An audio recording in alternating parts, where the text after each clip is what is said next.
So we have traditional 5 elements. In most purely Singhi schools, they would not use the word traditional in front of saying 5 elements. But since we have another version that is a little bit more on the side of more modern moves and more modern ideas of self-defense, the older and more traditional version I always call traditional 5 elements. So it's just like the modern version. It is 5: metal, water, wood, fire, and earth. I always personally start with metal. That's the way I teach it. But it is, if you think of it, like a circle. So that really means there's no beginning or end. So once you learn them, you can start it wherever you want to, whatever your first element is, or maybe there's no first element. You start randomly, different ones, different times. They all are pretty similar. They all have a count. Usually the count is 4 up, 4 back, turn, and then maybe 1 or 2 up and back, and then bow and salute, and you're done. If you're practicing on your own, you can break that down. You can do just the technique, or you can do a count of 2, or 4, or 6, or 12, or 112, whatever you want. Once you get really good at them, you're free to kind of alter them to help you come up with ideas and different ways to use them, different ways to practice them. All right. So today we will start with traditional metal. Now, when you're doing these traditional 5 elements, you start sort of left foot forward, but you're not really all the way out like you would on a lot of forms. So it's kind of catty corner. So if that is north, my body's kind of aligned northwest. So, hand here, so bow, salute, come around, ready position. Now, the first thing is this hand comes here, it's going to come over, like this circular motion. Once you get that down, you can make that smaller motion, but for now, for training purposes and learning purposes, we're going to do this in kind of a big motion. Then our back foot picks up in steps, and our right hand follows. There, okay? So let's remember one of the rules of Singhi Kung Fu is that your arms and legs kind of work together. A general kind of way to look at it, or general rule back in the day was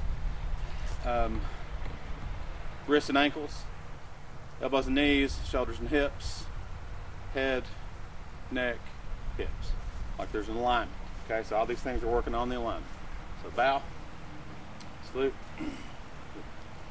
So come around and make sure we're stepping with that. Make sure you have a solid step when it comes down. 2. All right. Now, if we think of applications, we can think of that as a block as we're stepping in, strike, strike. We could think of that as grab the wrist, grab the shoulder. That's actually my favorite. We could even think of it, grab the wrist, grab the shoulder, then down to the ground. That is the one in my mind that happens most often. Right, so let's go from bowing, bow, salute. So block, or that could just be kind of a repositioning motions. Step, here.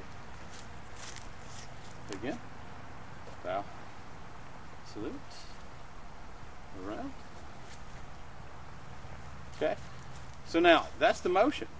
That's the technique. We're going to do that all the way up, all the way down.